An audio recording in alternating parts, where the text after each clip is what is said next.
Assalamualaikum warahmatullahi wabarakatuh. Selamat pagi anak-anak. Hari ini kita akan belajar materi muatan bahasa Indonesia bagian subtema 2 Manusia dan Lingkungan, tema 1 Organ gerak hewan dan manusia untuk kelas 5 SD.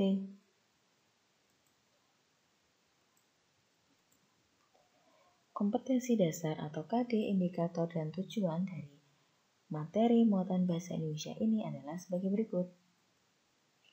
KD menentukan pokok pikiran dalam teks lisan dan tulis, dengan indikator menentukan ide pokok dalam bacaan, dan tujuan siswa dapat menentukan ide pokok suatu bacaan melalui kegiatan membaca atau menyimak dengan baik. Jadi, nanti dengan kalian mempelajari materi ini, kalian itu nanti bisa menentukan ide pokok suatu bacaan dengan baik. Yang pertama adalah menentukan ide pokok dalam bacaan. Nanti akan disajikan suatu bacaan. Nah, di sini ada bacaan yang pertama. Bacaan yang pertama ini adalah bacaan dengan judul bersepeda dengan jumlah paragraf 1 paragraf. Mari kita baca bersama-sama. Bersepeda merupakan kegiatan yang menyenangkan sekaligus menyehatkan. Sepeda bisa dikatakan sebagai alat transportasi darat yang murah, praktis, dan mudah dikendarai. Banyak orang memanfaatkan sepeda untuk pergi ke kantor, sekolah, pasar, dan lain-lain. Sepeda juga ramah lingkungan karena tidak menggunakan bahan bakar minyak, sehingga tidak menimbulkan polusi. Selain itu, dengan bersepeda juga dapat menjaga dan meningkatkan kesehatan tubuh kita. Dari bacaan ini nanti kita akan menentukan ide pokoknya. Nah, ide pokoknya ada pada kalimat utama, yaitu pada kalimat nomor 1. Bersepeda merupakan kegiatan yang menyenangkan sekaligus menyehatkan. Nah, dari kalimat utama ini nanti dicari inti dari kalimat itu. Nah, intinya itu adalah sebagai ide pokok. Kalian juga bisa menuliskan ide pokoknya. Bersepeda merupakan kegiatan yang menyenangkan sekaligus menyehatkan. Bisa juga bersepeda kegiatan yang menyenangkan dan menyehatkan. Pesan seluruh bacaan yang kita baca ini adalah bahwa bersepeda adalah kegiatan yang dapat meningkatkan kesehatan tubuh. Jadi rajin-rajinlah untuk berolahraga seperti dengan bersepeda. Nah, di bacaan bersepeda ini kalian berarti sudah tahu ya ide pokoknya. Kita lanjut pada bacaan berikutnya. Selanjutnya adalah menentukan ide pokok dari bacaan inspiratif. Nah, bacaan ini adalah bacaan yang kedua. Mari kita baca. Nah, di sini disajikan bacaan dengan judul Penyandang Cacat yang Sukses. Di sini terdiri dari 1, 2, 3, 4 paragraf. Nah, yang akan kita baca dulu adalah di paragraf pertama. Sidik lahir dengan kondisi yang memprihatinkan. Dia tak memiliki kedua kaki mulai dari pangkal paha. Boleh dibilang tubuhnya hanya separuh. Sebelum menggunakan kursi roda, dia mengayunkan dua tangan guna menyeret tubuhnya untuk berjalan. Nah, dari paragraf pertama ini kita bisa menentukan ide pokoknya. Ide pokoknya ada di kalimat utama. Nah, kalimat utamanya ternyata ada di kalimat nomor 1. Sidik lahir dengan kondisi yang memprihatinkan. Nah, inti dari kalimat pertama ini adalah ide pokok. Nah, Berarti ide pokoknya bisa kalian tulis. Sidik lahir dengan kondisi yang memprihatinkan, atau bisa juga Sidik lahir dengan kondisi memprihatinkan. Nah, itu adalah ide pokok yang bisa kalian tulis pada paragraf yang pertama. Kemudian, dari seluruh bacaan ini, kita akan mencari pesan dari seluruh bacaan. Jadi silahkan kalian membaca terlebih dahulu, kemudian kalau sudah selesai, nanti bisa tahu pesannya itu apa. Nah, kalau sudah selesai, mari kita lihat pesan dari bacaan penyandang cacat yang sukses. Keterbatasan tidak menghambat usaha maksimal seseorang untuk sukses. Berarti keterbatasan itu bukan sebagai penghambat untuk sukses. Semua orang bisa sukses dengan usaha yang maksimal.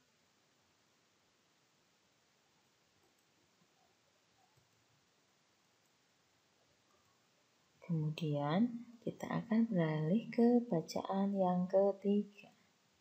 Di sini ada sebuah bacaan dengan judul Kerukunan Umat Beragama di Indonesia. Bacaan ini terdiri dari 2 paragraf, namun kita akan membaca paragraf pertama.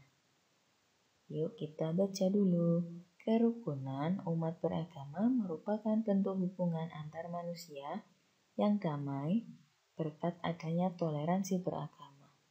Toleransi beragama adalah suatu sikap saling mengerti dan menghargai tanpa adanya sikap membeda-bedakan dan mengecilkan umat agama lain.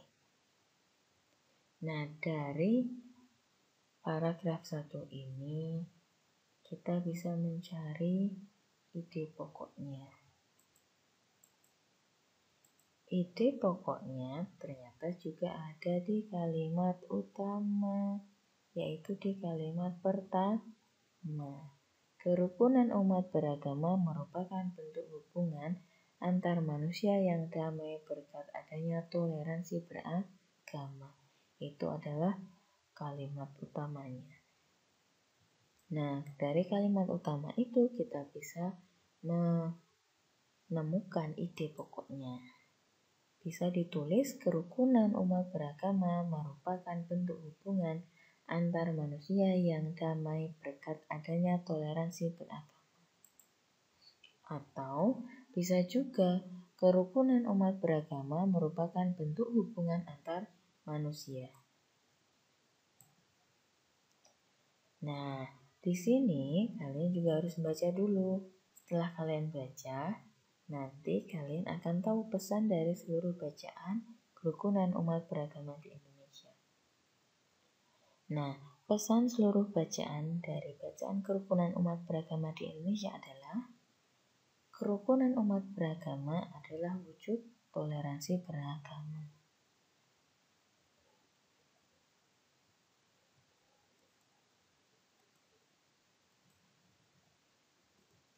Nah, sekarang kita akan beralih ke bacaan keempat. Bacaan keempat ini berjudul Beragamnya Flora dan Fauna Indonesia. Bacaan ini terdiri dari 2 paragraf, namun kita akan membaca paragraf pertama terlebih dahulu. Mari kita membaca bersama. Indonesia sangat kaya dengan keragaman flora dan fauna. Keanekaragaman hayati Indonesia bahkan termasuk 3 besar dunia bersama dengan Brazil di Amerika Selatan dan Zaire di Afrika. Jumlah spesies tumbuhan di Indonesia mencapai 8.000 spesies yang sudah teridentifikasi dan jumlah spesies hewan mencapai 2.215. Terdiri atas burung, reptil, mamalia, dan kupu-kupu.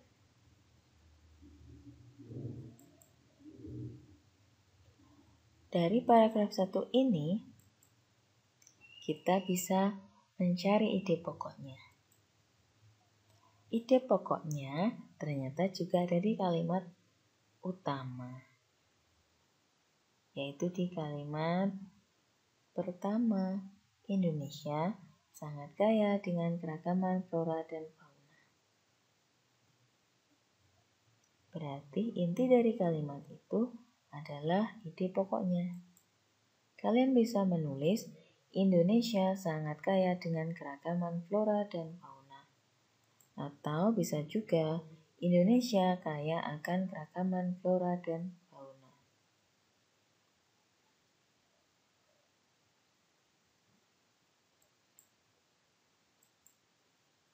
Lanjut, kita akan beralih ke bacaan kelima. Nah, bacaan kelima ini dengan judul Otot Manusia yang terdiri dari 4 paragraf. Nah, bacaan yang akan kita baca adalah di paragraf pertama. Mari kita baca dulu. Otot-otot dalam tubuh manusia memiliki beberapa fungsi, tetapi fungsi yang utama adalah untuk bergerak. Adapun fungsi-fungsi yang lain antara lain untuk mendukung tubuh, menjaga postur tubuh, dan menjaga suhu tubuh. Semua fungsi otot tersebut dapat dilakukan apabila otot dalam keadaan sehat tanpa terjadi gangguan atau kelainan. Nah, dari paragraf 1 ini kita bisa mencari ide pokoknya. Nah, ide pokoknya itu ada di kalimat utama. Kalimat utamanya adalah kalimat yang pertama.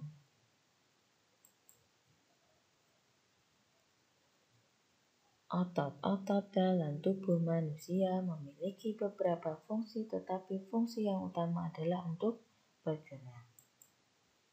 Atau bisa juga ditulis, otot-otot dalam tubuh manusia memiliki beberapa fungsi.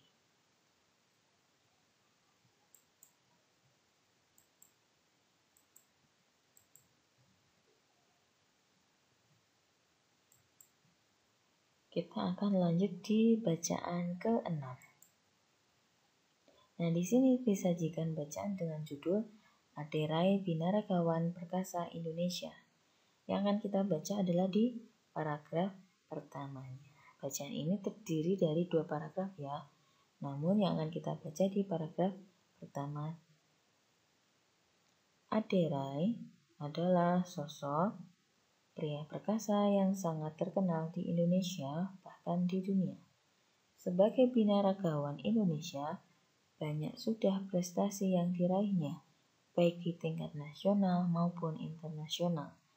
Saat ini, Aderai telah pensiun sebagai atlet binaraga. Meskipun demikian, ia tetap aktif menjadi pembina dan membuka tempat kebugaran di beberapa daerah di Indonesia. Dari paragraf 1 ini, kita bisa mencari ide pokoknya. Ide pokoknya ada di kalimat utama. Kalimat utamanya ada di kalimat yang pertama. Aderai adalah sosok pria perkasa yang sangat terkenal di Indonesia, bahkan di dunia. Dari kalimat pertama ini, kita cari intinya yang nanti akan dijadikan ide pokok. Nah, ide pokoknya bisa juga ditulis, Aderai adalah sosok pria perkasa yang sangat terkenal di Indonesia, bahkan di dunia. Atau juga bisa ditulis, Aderai adalah sosok pria perkasa yang sangat terkenal di Indonesia. Atau bisa juga, Aderai adalah sosok pria perkasa yang sangat terkenal di Indonesia dan di dunia. Jadi dari kalimat pertama itu intinya apa, nanti bisa dicari ide pokoknya. Jadi ide pokoknya bisa beragam ya, tapi intinya tetap sama.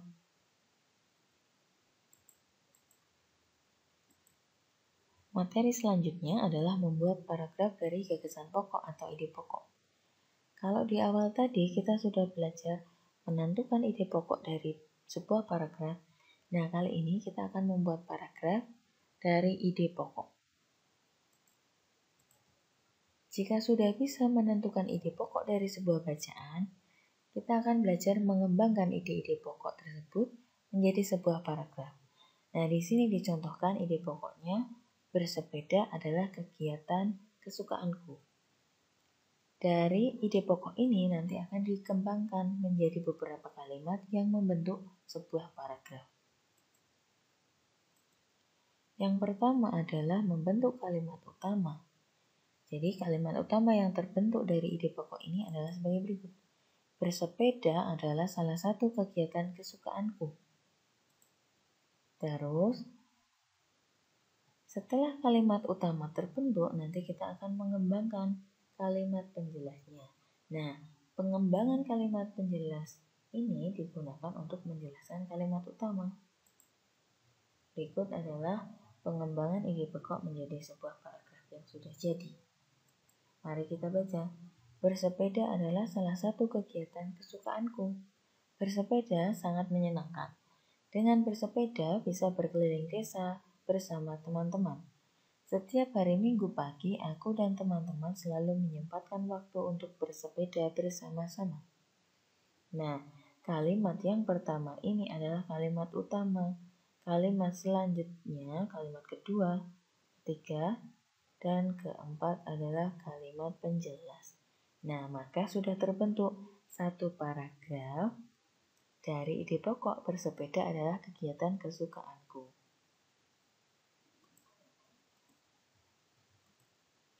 Saatnya kuis.